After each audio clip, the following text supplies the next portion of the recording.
नमस्कार साथियों। आज हमारा ईडीओ का जो चैप्टर वाइज एमसीक्यू जो चल रहा है उसका हमारा सेकेंड वीडियो है। आज हम देखेंगे आजीविका का जो 30 नंबर का वेटेज है आपके ईडीओ के एग्जाम में, उसका हम चैप्टर वाइज एमसीक्यू देखेंगे। तो देखिए, पहला क्वेश्चन देखते हैं, इनमें से कौन सा ग्रामोद्योग के अंतर्गत नहीं आता। देखिए, आपको पेपर में अच्छे से ये क्वेश्चन को पढ़ना है कि आपसे पूछा क्या जा रहा है। इसमें पूछा जा रहा है कि कौन सा ग्रामोद्योग के अंतर्गत नहीं आता।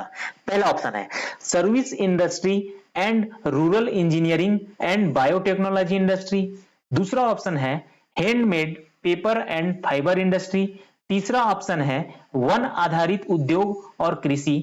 चौथा ऑप्शन है polymer and chemical based industry. तो देखिए, पहले ऑप्शन में देखते हैं कि क्या service industry and rural engineering and biotechnology industry ग्रामोद्योग के अंतर्गत आता है, तो बिल्कुल ये आता है। दूसरा ऑप्शन है handmade paper and fibre industry, क्या ग्रामोद्योग के अंतर्गत आता है, तो बिल्कुल ये आता है। लास्ट ऑप्शन है polymer and chemical based industry, क्या ग्रामोद्योग के अंतर्गत आता है, बिल्कुल आता है। लेकिन तीसरे ऑप्शन में देखिए वन आधारित उद्योग और कृषि, तो यहां पर देखिए वन आधारित उद्योग ये तो ग्रामोद्योग के अंतर्गत आता है, लेकिन यहां पर कृषि लिखा है, ये ग्रामोद्योग के अंतर्गत नहीं आता है। ये आपको अच्छे से ध्यान में रखना है। तो देखिए, पहले का इस हिसाब से कौन सा ग्रामोद्योग के अंतर्गत नहीं आता है ये पूछा गया है, तो इसका ऑप्शन हो जाएगा, आंसर हो जाएगा ऑप्शन सी। अब देखिए, ग्रामोद्योग कौन से मंत्रालय के अंतर्गत आता है, तो एमएसएमई मंत्रालय के अंतर्गत आता है, ministry of micro small and medium enterprises. इसके अभी वर्तमान मंत्री कौन है, नारायण तातू राणे। ये आपको ध्यान रखना है। अब देखते हैं नेक्स्ट क्वेश्चन, खादी व ग्रामोद्योग आयोग किस अधिनियम के तहत अस्तित्व में आया है।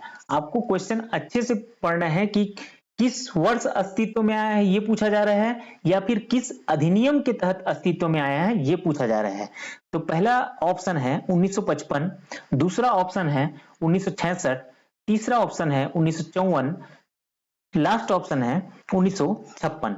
तो इसका सही आंसर होगा 1956 एक्ट के तहत अस्तित्व में आया। तो ऑप्शन डी इसका सही आंसर होगा।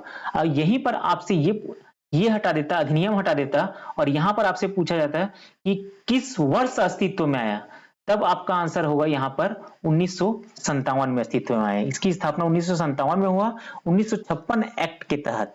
और इसके अभी अध्यक्ष कौन है, तो इनके अध्यक्ष है मनोज कुमार।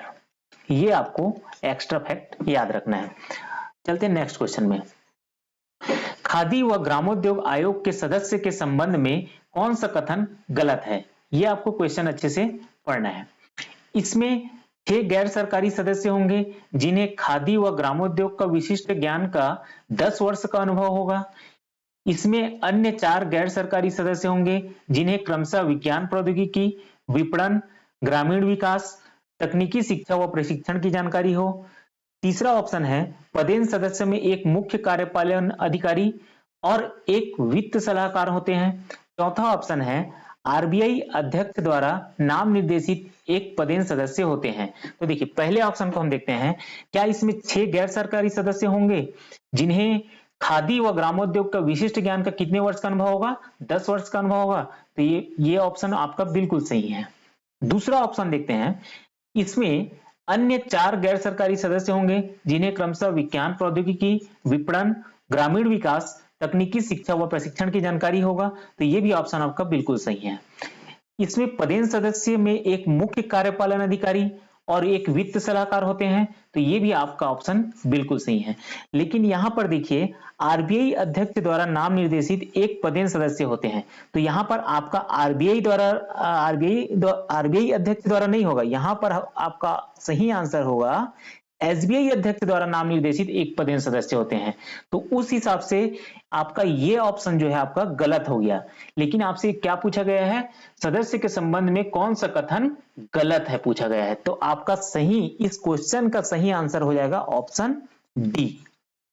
अब देखते हैं नेक्स्ट क्वेश्चन में, प्रधानमंत्री रोजगार सृजन कार्यक्रम के तहत सामान्य श्रेणी में, कौन सी श्रेणी में पूछा जा रहा है, सामान्य श्रेणी में परियोजना लागत पर सब्सिडी की दर ग्रामीण और शहरी क्षेत्र में क्रमशः कितना है। तो आपको पहले ग्रामीण क्षेत्र का बताना है, उसके बाद आपको शहरी क्षेत्र का बताना है।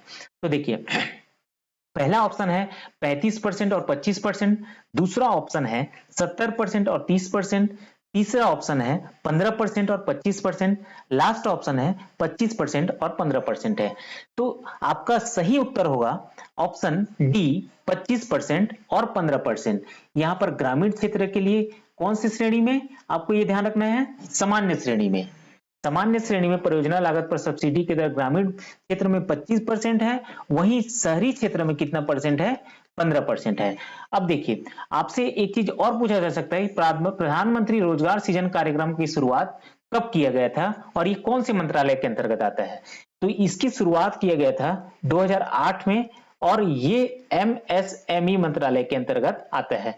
आपसे क्वेश्चन में यहां पर सामान्य श्रेणी की जगह में एक और चीज पूछा जा सकता है कि विशेष श्रेणी के अंतर्गत आपसे क्वेश्चन में पूछा जा सकता है। विशेष श्रेणी में आपका आंसर बदल जाएगा। विशेष श्रेणी में कौन कौन लोग आते हैं, एससी, एसटी, ओबीसी, महिला और पहाड़ी क्षेत्र के निवासी, ये सभी आपके, और दिव्यांग, ये सभी आपके विशेष श्रेणी में आते हैं।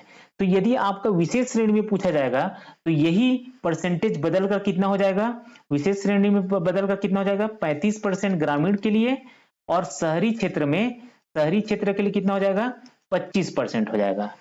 अब देखते हैं नेक्स्ट क्वेश्चन। प्रधानमंत्री रोजगार सृजन कार्यक्रम के तहत व्यवसाय व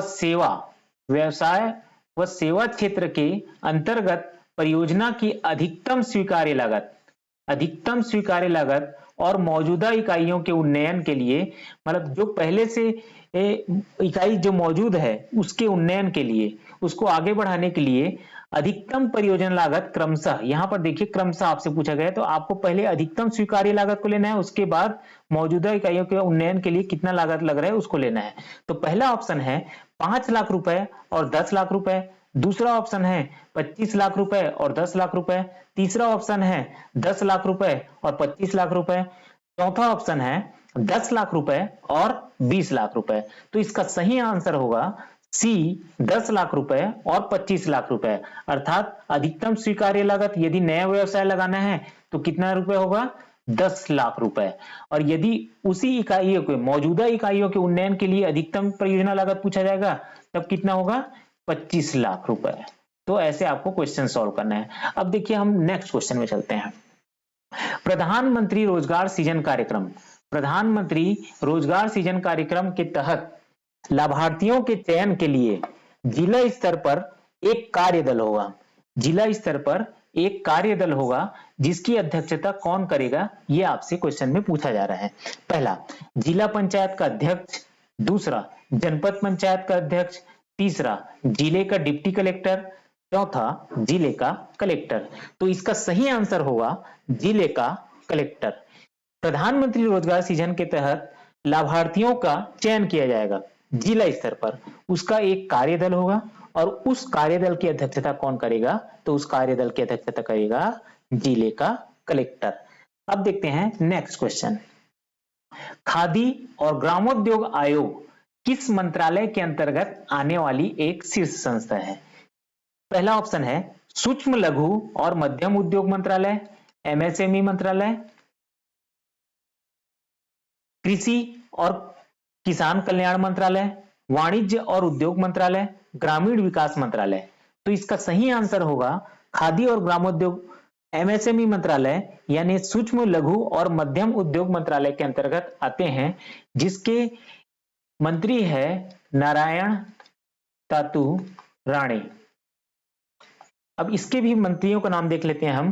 कृषि और किसान कल्याण मंत्रालय के मंत्री कौन है, नरेंद्र सिंह तोमर। वाणिज्य और उद्योग मंत्रालय के मंत्री कौन है, पीयूष गोयल।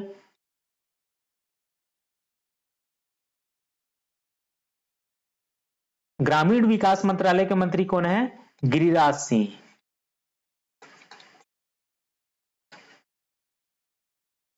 अब चलते हैं नेक्स्ट क्वेश्चन में।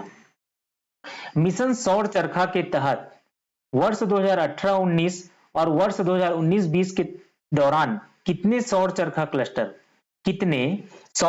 क्लस्टर के निर्माण का अनुमोदन था? पहला ऑप्शन है 100, दूसरा है 250, तीसरा है 50, चौथा है 75। तो इसका सही आंसर होगा 50 सौर चरखा क्लस्टर का निर्माण का अनुमोदन था। एक क्वेश्चन आपसे यहां पर यह भी पूछा जा सकता है कि सौर चरखा मिशन ये कब शुरू किया गया और कहां से शुरू किया गया? तो इसका सही आंसर होगा 2016 में नवादा जिला बिहार से शुरू किया गया। अब चलते हैं नेक्स्ट क्वेश्चन में। छत्तीसगढ़ खादी एवं ग्रामोद्योग बोर्ड का गठन या अधिसूचना किस वर्ष में किया गया था? पहला ऑप्शन है 2001 में, सन 2003 में, तीसरा ऑप्शन है सन 2000 में, लास्ट ऑप्शन है 2005 में। तो इसका सही आंसर होगा सन 2001 में छत्तीसगढ़ खादी एवं ग्रामोद्योग बोर्ड का गठन किया गया था। यदि आपसे डेट पूछा जाएगा तो यहां पर आपको 20/7/2001 बताना है। और छत्तीसगढ़ खादी एवं ग्रामोद्योग बोर्ड के अभी अध्यक्ष आपसे पूछे जाएंगे, तो इसके अध्यक्ष का नाम है राजेंद्र तिवारी। अब चलते हैं नेक्स्ट क्वेश्चन में। मुख्यमंत्री रोजगार सृजन कार्यक्रम के अंतर्गत अधिकतम, देखिए यहां पर आपसे पूछा गया है अधिकतम परियोजना लागत राशि के संदर्भ में कौन सा कथन असत्य है पूछा गया है, मतलब कौन सा कथन गलत है पूछा गया है आपसे। विनिर्माण क्षेत्र में 3 लाख रुपए, सेवा क्षेत्र में 1 लाख रुपए, अनुदान राशि 35%, लाभार्थी का अंशदान 10%। तो देखिए, क्या मुख्यमंत्री रोजगार सृजन कार्यक्रम में अधिकतम परियोजना लागत राशि के संदर्भ में विनिर्माण क्षेत्र में 3 लाख रुपए है? जी हाँ, बिल्कुल ये सही ऑप्शन है। क्या सेवा क्षेत्र में 1 लाख रुपए है? बिल्कुल सही ऑप्शन है। क्या अनुदान राशि 35% है? बिल्कुल सही ऑप्शन है। लेकिन यहां पर देखिए लाभार्थी का अंशदान 10%, ये गलत ऑप्शन है। यहां पर 10% के स्थान पर कितना होगा? 5%। तो यहां पर आपसे कथन में असत्य पूछा गया है, तो उस हिसाब से आपका ऑप्शन डी सही आंसर हो जाएगा। अब चलते हैं नेक्स्ट क्वेश्चन में।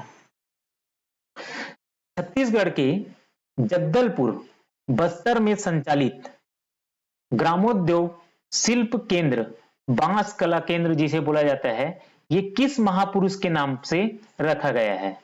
तो पहला ऑप्शन है क्या महात्मा गांधी जी के नाम पर रखा गया है, क्या शहीद गुंडाधुर जी के नाम पर रखा गया है, क्या शहीद वीर नारायण सिंह जी के नाम पर रखा गया है, क्या पंडित दीनदयाल उपाध्याय जी के नाम पर रखा गया है?